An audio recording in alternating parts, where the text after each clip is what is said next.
All India शिया personal law board ने लखनऊ में press वार्ता कर अपने वार्षिक राष्ट्रीय अधिवेशन की घोषणा की है।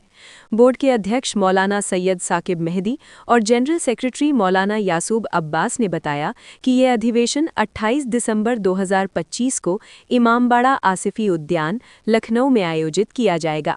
प्रेस वार्ता में बताया गया कि इस अधिवेशन में देश से उलेमा, बुद्धिजीवी और शिया समुदाय के जिम्मेदार लोग शामिल होंगे।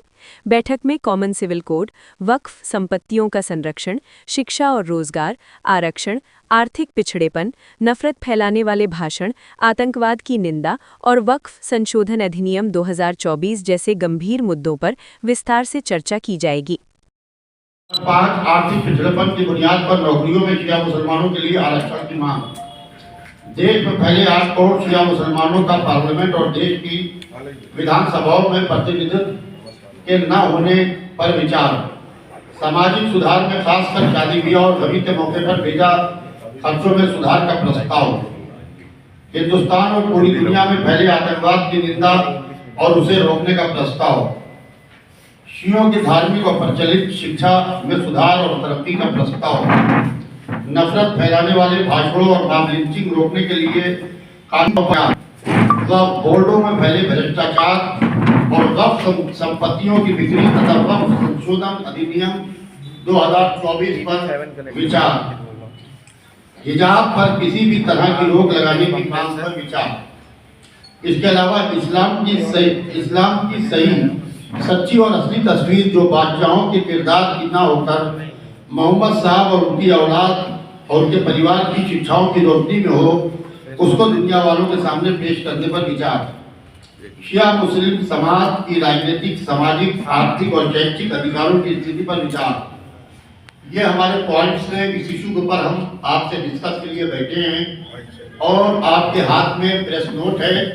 आप हजरात जो भी सवाल करना चाहें वो सवाल कर लें, मगर अध्यक्ष जी की इजाजत से मैं बस 2 मिनट आपके सामने कुछ कहना चाहता हूँ।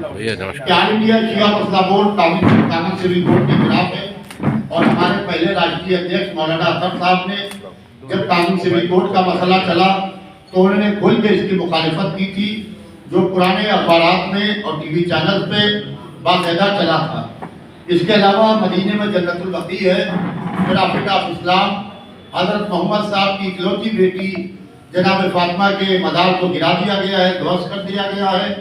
उसके निर्माण के लिए भारत सरकार दबाव बनाए सऊदी अरब के ऊपर, क्योंकि भारत के प्रधानमंत्री के भारत के रिश्ते सऊदी अरब से बहुत अच्छे हैं, लिहाजा उसका पुनर्निर्माण। इसके अलावा एक सच्चा कमीशन बनाया गया मुसलमानों के हालात जानने के लिए, मगर हम 2 दफा ऑल इंडिया शिया मसला बोर्ड का डेलीगेशन जस्टिस सच्चर से मिला, मगर जस्टिस सच्चर के गिर्द जो सर्किल था उसने शियों को नजरअंदाज किया पूरी तरीके से, हमारे समुदाय को। और जब उन्होंने सच्चर कमीशन की रिपोर्ट पेश की तो उन्होंने हमारी कम्युनिटी को पूरी तरीके से नजरअंदाज किया।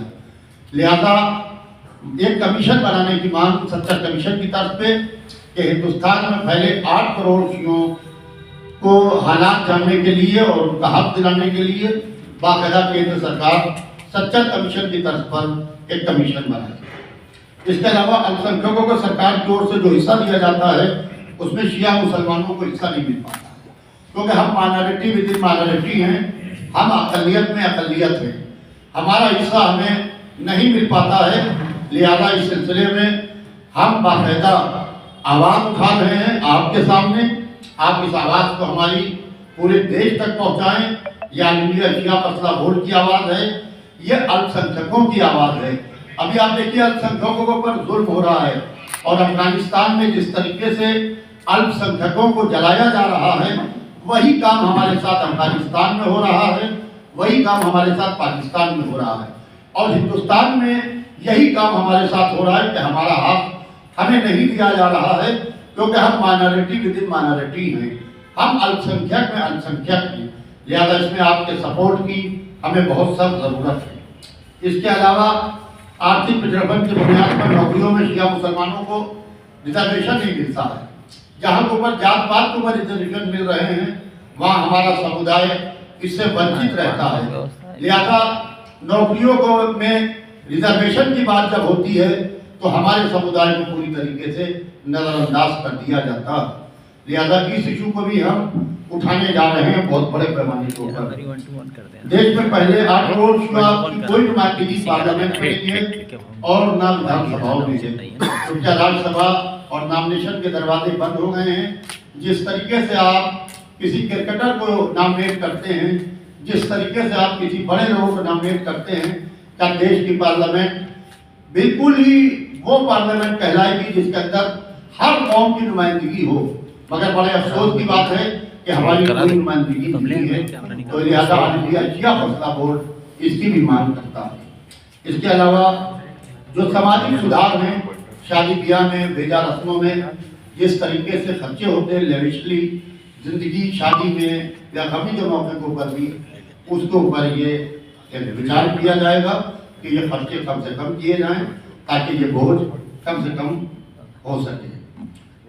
और आतंकवाद की ऑल इंडिया शिया फैसला बोर्ड हमेशा से निंदा करता रहा है।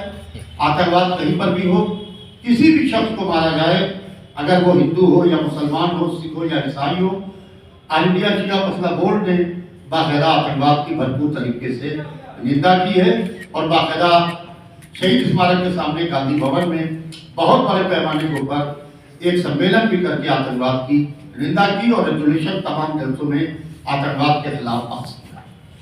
इसके अलावा जैसे धर्म को देख के लोगों को मारा जा रहा है, जिस तरीके से मॉब अटैक कर रहा है, इसको पूरी तरीके से रोकने की जरूरत है और एक सख्त कानून बने ताकि जो लोग मॉब लिंचर्स हैं, जो लोग जिस तरीके से मॉब हमला करता है और धर्म देख के, जाति देख के मारता है, उसको पर ऐसा सख्त कानून बने, उनको ऐसी सख्त सजा मिले ताकि मॉब लिंचिंग की कोई सोच भी ना सके।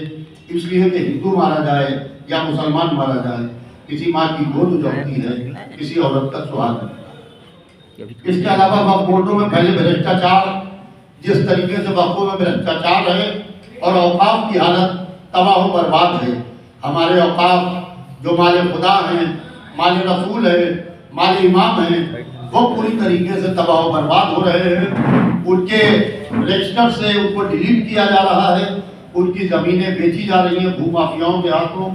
इसको रोकने के लिए बाकायदा ऑल इंडिया शिया फैसला बोर्ड भी कोशिश कर रहा है और वक्फ संशोधन बिल के ऊपर भी चर्चा होगी।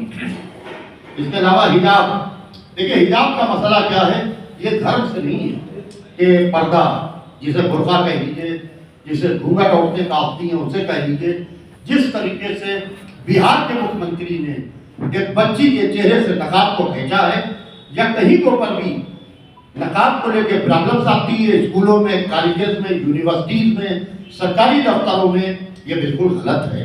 अगर से कोई बच्ची नकाब पहन के निकल रही है तो वो उसे उसके धर्म ने इजाजत दी है, वो अपने प्रोटेक्शन के लिए निकल रही है। अगर से सड़क पर कूड़ा पड़ा होता है तो वो कूड़ा होता है।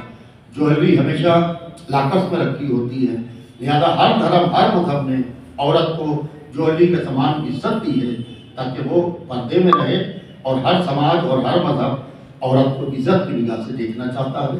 इसके ऊपर भी विचार किया जाएगा। इसके अलावा इस्लाम की सच्ची तस्वीर सही तरीके से पेश की जाए। हम बाबर, अकबर, औरंगजेब, मुगल सलातीन की तस्वीर इस्लाम नहीं है। बाबर ने क्या किया, ये इस्लाम नहीं है। औरंगजेब ने क्या किया, ये इस्लाम नहीं है।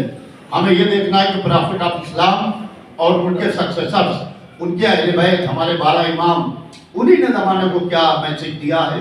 हमें उस तस्वीर को ज़माने के सामने पेश करना है ताकि इस्लाम का सही चेहरा ज़माने के सामने आ सके। शिया मुस्लिम समाज राजनीतिक, सामाजिक, आर्थिक और शैक्षिक अधिकारों की स्थिति पर विचार, क्योंकि हम पूरी तरीके से शैक्षिक और आपके तरीके से पिछड़े हुए हैं, लिहाजा हमें हमारा हक नहीं दिया जा रहा। लिहाजा